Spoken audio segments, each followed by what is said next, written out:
LeBron goes coast to coast without a single member of the Denver Nuggets even trying to stop him. So, Matt, how many business decisions do you count on this one play?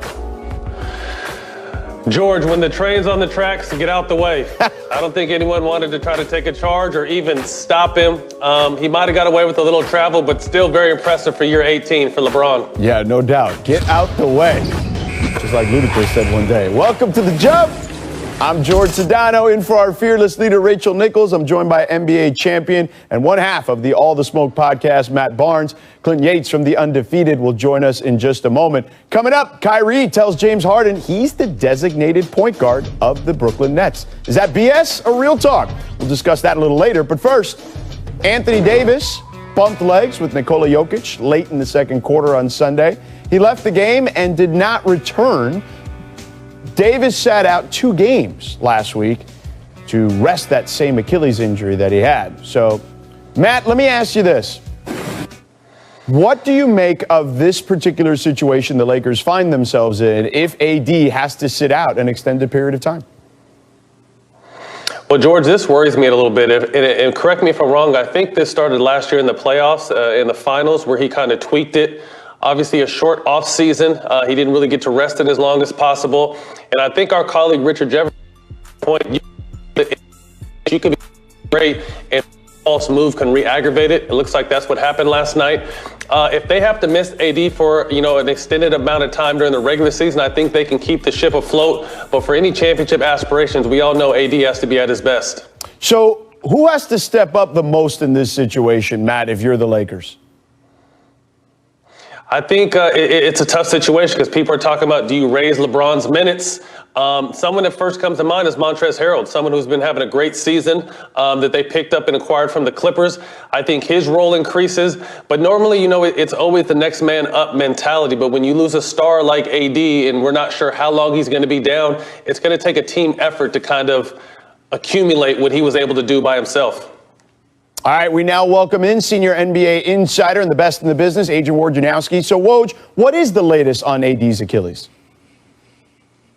Yeah, guys, he's getting that MRI, I'm told, in Denver, where the team played last night. And, they'll get a sense of if there's any more damage or anything that they've got to account for in that re-aggravation. But I think you can expect that Anthony Davis is going to sit for a period of time here, perhaps maybe even through until the All-Star break, which is March 5th to the 10th. But they need to see that MRI. He needs to go through that process, and then there will be a timeline from there. But I think you heard Anthony Davis last night. It's obvious they're going to be cautious with this, and they need him to stay healthy. They need this to not be a lingering issue for them. And so I think you'll expect that, Anthony Davis probably is not going to play here for a period of time until they get him past this, hopefully. Well, this team obviously has a ton of depth. They added a lot of depth here in the offseason. When you look at just kind of the current makeup of the roster, we were just talking about it, Matt and I, who needs to step up in these situations? Well, I think, certainly for the Lakers, Kyle Kuzma probably playing, a more significant role, wanting to get great consistency out of him. Matt mentioned, Montrezl Harrell. You're going to have to see if you lose a player of Anthony Davis's stature for a period of time, you're going to have to see guys elevate all over the team. There's only so much you can ask of LeBron. You can't. Listen, they can't, and certainly they know this, you can't ask too much from LeBron in a regular season stretch. He has played, he's been there every night this year. He's probably the front runner for the MVP. But I think most importantly, like if you're the Lakers, you're not worried about seeding. You're not worried about home court advantage, especially in this season, perhaps without fans. But this is a group that knows if it's healthy, if Anthony Davis is at the top of his game, they'll play anybody anywhere in the postseason. They just need him to be healthy. Woj, you've got a story out in regards to what's going on in Detroit. What is the situation between Blake Griffin and the Pistons at the moment? Yeah, Blake Griffin, their GM Troy Weaver told me today, is not going to be in the lineup here moving forward. They're going to look for a trade, and certainly buyout discussions could be part of a focus here at some point. Griffin's owed over $50 million on this year and next year's contract. It's really going to be difficult to trade him and to find a deal where money could match up for where Blake is in his career right now. But it's been amicable. They've loved really the way Blake has handled what's been a tough spot for a player of his stature, being in the middle of a rebuild in Detroit. And I think for both sides, to allow him to step away, let his agent and the team, work through something. And I think there's going to be a marketplace for Blake Griffin. Perhaps it's in the buyout market if his agent, Sam Goldfeder with XL and Troy Weaver and Detroit get to that. But for now, they'll keep looking at the trade market. And if you're bringing in a Blake Griffin, a contending team, you want him for the playoffs. There's no rush to get him on your roster, perhaps right now. But listen, he's a player who, while he doesn't play above the rim anymore, he's not the all-NBA Blake Griffin that people remember. He still has shown this season, to be a pretty efficient offensive player. He's shooting. You see him obviously stepping out, shooting the three. Played a back-to-back last week and played well. Helped Detroit win in Boston. So there will be a market for Blake Griffin. Hard to imagine, though, it may be via trade. So let's bring in Matt Barnes again here, NBA champion. Matt, how desirable is Blake Griffin on the market from what you've seen out of him thus far? I think a healthy Blake Griffin is very desirable. Now, is he 100% healthy? I'm not sure. I think gone are the Lob City days of Blake Griffin. But, like Woj pointed out, he still has worked on his game and is an efficient offensive player. So he can definitely help a playoff contending team down the stretch. I agree. I think most likely it's going to be in the buyout space considering how much money he's still owed. But Blake can still definitely contribute to a team that's going to try to make a run for a championship. And finally, Woj, there's a similar situation in Cleveland with Andre Drummond. What do we know about that? It is similar, and he, like Blake Griffin, he will, he's going to separate from the Cavaliers here. He's not going to be active anymore for them. They're going to work on trades. He's got only 1 year left on his deal. He's an expiring contract, around $28 million. Perhaps there might be some avenues where a trade is possible, but still very difficult. He may be another player who ends up in the buyout market. They haven't had those conversations yet. I think his goal is for Cleveland to find a trade, but they're transitioning to Jared Allen as their center of the future, 22 years old, and putting him with that young group of guards and wings they have in Cleveland. And the idea, I think, to share time with a young player, given where Drummond is in his career, a player who's been a two-time All-Star, very similarly makes sense for him to step away and allow the team and his agent to see what they can find out in the marketplace. Matt, which team, you get to play fantasy GM, which team is a good fit for Andre Drummond? I think to be able to go where Jared Allen came from, if he can, tighten up that front line over in Brooklyn and split time with DeAndre Jordan, I think that would be a good fit. Drummond still has, a lot left in the tank. I just think him understanding what his game is. I think he needs to understand that he's a rebounder, a shot blocker, a lob catcher, and a paint protector, and kind of stick with that and go with that. Big body, still has some, a lot of juice left. So it'll be interesting to see where he lands. But I also agree. I think it'll be a buyout situation. Although he is in his last year of his contract, to me, it looks like a buyout situation. But he can definitely, again, similar to Blake Griffin, similar to Kevin Love, can help a team that's contending for a title if healthy. Woj, obviously you're not reporting anything here, but we're asking you to kind of speculate in regards to who would be in that market for Andre Drummond. Would the Nets make some sense, and are there others in your opinion? Yeah, I do think there would be interest from Brooklyn in, again, maybe it's the buyout market. It's hard to see how the contracts line up. I know this right now. Cleveland, I'm told, has not really been engaged in any serious conversations on a trade. They're going to, really continue to try to navigate the marketplace, see what might work. Sometimes there's 3-team scenarios, and a bigger salary can be part of a broader deal, but it's hard in a one right now for Andre Drummond to see where that is. But then in the end, he'd have to decide he wants to do a buyout, and he's not shown any inclination that's something he's interested in right now. So we'll monitor it. We'll see how that plays out. But certainly, there's a great need in Brooklyn. He fits the profile perfectly, but can they find a way to acquire him? Man, basketball never stops, and things are only just heating up. He is the best in the business. Agent Wojnarowski. Woj, thank you so much for joining us today. Cavs Clippers. Pat Bev hoists a shot from the corner and turns around before it goes in, Steph style or LeBron style. Beverly said, I need this bleep to go viral. Clinton Yates, welcome to the show. Do you like the confidence from Pat? I love it. I am the only person in this room that has once dressed as Patrick Beverly on national television for Halloween, so everything he does, I'm about. All right, fair enough. There we go. Normally when you have to plead for something to go viral, it might not, but that's a great shot by Bev. Yeah, no doubt, no doubt. Let's move on. Make punctuality. Death, taxes, and Dame time. He did it again in crunch time versus the Mavs. Matt, has Dame entered the MVP discussion? I think he's in the discussion every single year. Since he's entered the league, he's had 33 go-ahead shots in the last minute, including the playoffs. He's definitely one of the best players, and if not number one, top 2 or 3 clutch players we have in the game. George, this is one of those things where how you define value is extremely important. Of course, he's one of the most valuable players in the league, but is he one of the most outstanding? Probably won't get that vote this season. All right, next, Miss boxing out. Lakers Nuggets. Shot is off here. And here comes Kyle Kuzma to clean it up.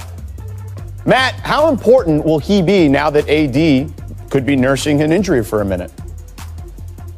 He's going to be huge, and he's been playing well of late, rebounding the ball on both ends, slashing, knocking down open shots. Kyle Kuzma is going to be a big part of them moving forward, but there's a little unspoken tension or beef between Porter Jr. and Kuzma that I've kind of picked up on, and I love it when they play against each other. Okay. I was going to say that's not the Kuzma we've seen a ton of. If he's jumping on people's backs just to get buckets like that, that's the Kuzma you want out in Lakerland for sure. For sure. Next, make Absolutely. peach baskets. This is from Friday night, but it's too good not to show again. Look at this obscene ball movement by the Jazz in a big win over the Bucks. So, Clinton, is this what Dr. Naismith envisioned when he created the sport of basketball? I don't think Dr. Naismith envisioned this level of disrespect. All those passes came with supreme confidence, including that one with Spider straight across the key. I can't believe they did that to him. That put the game away for me. It was an amazing moment. Ball movement is beautiful, and anytime you can finish it with a made shot, it makes it even better. I love it. I love it. The Jazz are rolling now for sure. All right, and now it's time for... The ball deserves to go in the crowd after a bull move like that. I think it's bull. I just thought it was bull. Don't give me that crap! Yeah, time for everybody's favorite game, BS or Real Talk. We give you the quotes. You tell us how true they are.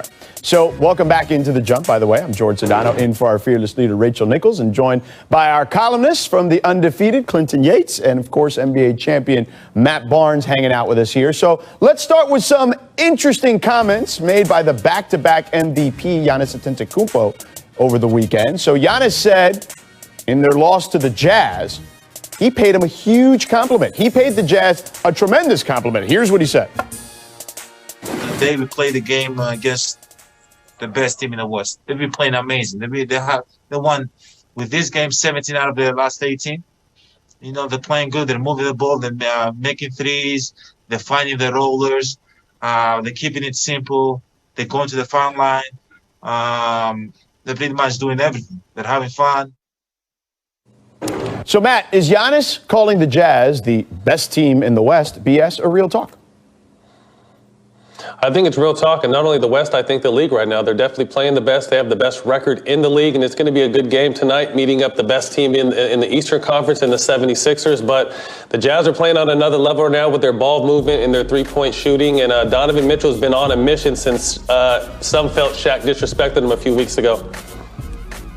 I think it's real talk in that he could say a lot of other things, but he very much specified in the West, which to me is a bit of a sneak diss towards the Lakers. I mean, look, there's a lot of good teams in this league, and if you think that the best team in the West out there is the team that just beat you, they might be the best team in the league. That's probably worth admitting, but that's not what he said. All right, I'm going to be like in the middle here because I think it's real talk in the regular season. I think it's BS in the postseason, Right. especially if AD is back and healthy. Look, as great as the Jazz are, guys, and we saw the crazy ball movement, we know how well they shoot threes, we know how well coached they are with Quinn Snyder, and how well they play defense. I still feel like LeBron and AD are their kryptonite. They don't have anyone that can guard LeBron, as great as Royce O'Neal has been thus far this season defensively. And we know AD has had his way with Rudy Gobert. So I'm going to go in the middle. It's real talk in the regular season, probably BS in the postseason. All right, let's move on to the Nets. I feel like they're a piece away. Yeah, I feel you, for sure.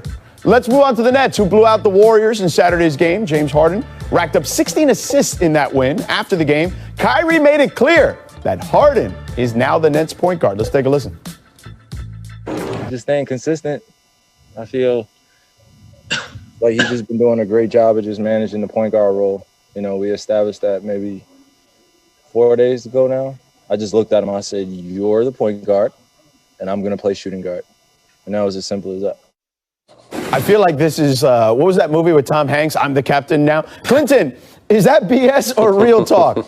I think it's real talk, but only for the purposes that whether or not he actually said that, it's what needs to happen, in my opinion, for this Nets team and their offense to work the best. I honestly believe that from just simply a scheme standpoint, they and their offense work better when that's actually the case. So if Kyrie can admit it to himself, never mind to Harden, I think they got a better thing going than if it's the other way around for sure.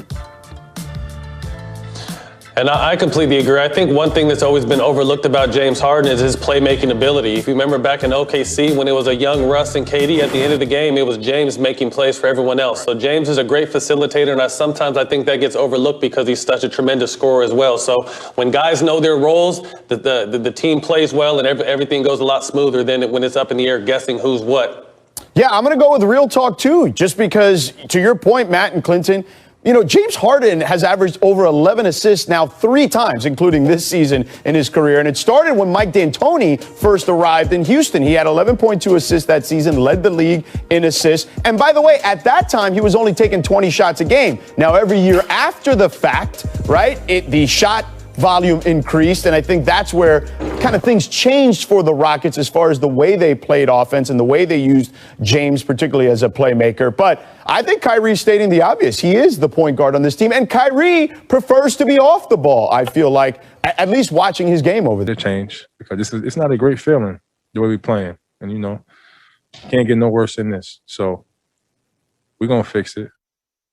So, Matt, is Kemba saying that things can't get worse for the Celtics, BS or real talk? I think it's real talk. I think right now this is kind of the dog days of the season. If you guys remember, normally early January to mid-January, the dog days of the season leading up to All-Star break, these are the dog days of the season right now with this new schedule we're playing on. So mid-February up until the end of February where the All-Star break hits in March. These are just the dog days. But I think what's most important for this team is consistency out of Kemba and his health being on the court. Jaylen Brown and Tatum are the two of the best one of the best young duos in the game. They need consistency out of Kemba. They need him to be on the court, and they need him in the playoffs. So, I think they're kind of hit rock bottom right now. But like I said, there's a lot of teams underachieving right now because these are the dog days of the of the season. Guys are waiting for this All-Star break to hit. I absolutely agree it's the dog days because if you lose to the Wizards and you barely score 100 points, you're actively not doing anything correct. And I'm not even being flip about that. If that's a team you fall to, it's time to reevaluate. And while a lot of people look at the Heat as the most disappointing, I don't necessarily think that that's the case. I think the Celtics are the most disappointing team this season in the Eastern Conference. They're both underperforming, and they don't seem to be able to win anything. They can't make shots. You can't make shots. You can't score 90 points against the Wizards, barely. You're probably not that good of a basketball team right now. I think Kemba's exactly right. See, I'm going to go with BS on this one. And this was tough. And I think because a lot of this hinges, just to Kemba's point, a lot of this hinges on his own health, right? He has been a guy who's been dealing with injuries dating back to the bubble last season, right? He came back to this season late. But I still feel like this team needs a move, okay? They lost Gordon Hayward, right? Marcus Smart is also injured. I feel like they need someone. They've got very little depth on this team. Jaylen Brown has been fantastic, right, this season. He's the most improved player in the league, I think. You know, Jason Tatum is a star. Kemba's dealing with some injuries. Smart is dealing with some injuries. And even with those guys in the lineup, I felt like their depth could use some help. So I'm going to go BS on this one. I think it's not just about playing harder. It's about Danny Ainge needing to make a move. All right, coming up line to be a real contender out east again. That's a tough call. You know, I think possibly a point guard, but this team goes as far as Jimmy goes. And with all due respect, I kind of feel like they overachieved last year. They got hot at the right time. So I didn't mean it disrespectfully, but no one expected them to make it to the finals. But they played hard, blue-collar basketball. So they kind of come back down to earth this year. Jimmy's been in and out, and the team has been inconsistent. With Jimmy in that lineup, it's not always his numbers. It's most of the time just his presence and the security blanket for these younger players to know that they got their guy back. So it'll be interesting moving forward to see if they make any moves. But like I said at the very beginning of the season, this team goes as far as Jimmy takes them. I agree with that, and I hope that they don't go so far as to blow it up in order to try to make sure that they can get back to the success of last season. So as much as they might have overachieved in the bubble, I still think there's a little bit of sort of bubble hangover from this squad, because for as focused as this team was, I don't know that every team was that in the bubble, and that's what they got by on a lot between Spo leading them and what Butler provided from a leadership standpoint. So without Jimmy being the Jimmy of old and the Jimmy of what we know of him, you can't expect this team to be the same. And I just hope that they don't tear it all down because they're, you know, have changed expectations based on kind of a glory run last year that didn't end up coming to fruition. Yeah, listen, I agree with you guys on Jimmy being kind of the catalyst here, but I do think it's about their collective parts, right? And, you know, it's not just Jimmy. It's all those guys spreading the floor, right? Whether it's Duncan Robinson or Tyler Hero. Tyler Hero, a lot was put on him because Jimmy missed 3 weeks, okay? That's a lot of games that he missed, basically half the season almost at that point. And then Goran Dragic has been out for a ton of injuries as well. Bam has been a little bit in and out of the lineup as well. But Hero and Robinson have not hit the three-pointers at the clips that they're used to. Hero from a percentage standpoint and Robinson from a volume standpoint. Teams have really locked in on Duncan Robinson as a weapon, particularly that dribble handoff game with him and Bam. So I feel like the Heat need to add another player to kind of help open some of that up. They had Jay Crowder last year, and they need a Jay Crowder type because obviously they can't get Jay Crowder back. They need a guy who's tough, a guy who can shoot threes, and a guy who can pass and play some defense. Yeah. I think if they add just something like that, they can be right in that mix, that kind of 4-5 range again. And at that point, they become a tough out potentially. Do you agree, Matt, that if they can make a small move, they could be a tough out? Yeah.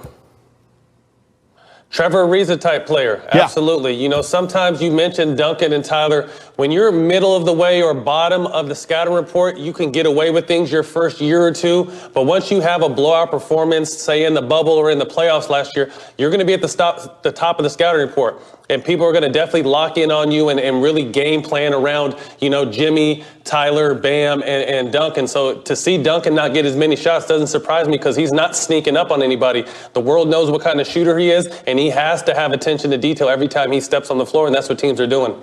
And I think to that point that Barnes makes is that sometimes when you're a player that young, you just got to get better. You got to perform. You know what I mean? It's not as if being at the top of the scouting report is a problem. If you can perform and, you know, you can do what you once did, I think that bodes better than just trying to sort of find somebody else who may or may not fit. And, you know, I'm not saying that they're underperforming in the sense that, they're not playing well at all, but I do think these are young guys that have space to improve as they get better in this league. And Duncan Robinson and Tyler Hero are two guys who need to do it in order for the Heat to expect to do anything in the playoffs. All right, it's time for In the Zone, brought to you by AutoZone. Let's take a look. We got to give the Suns some love here because they've won 6 straight games after last night. Phoenix is in 4th place in the Western Conference. Devin Booker was just named Western Conference Player of the Week. So, Matt, what's your biggest takeaway during this win streak?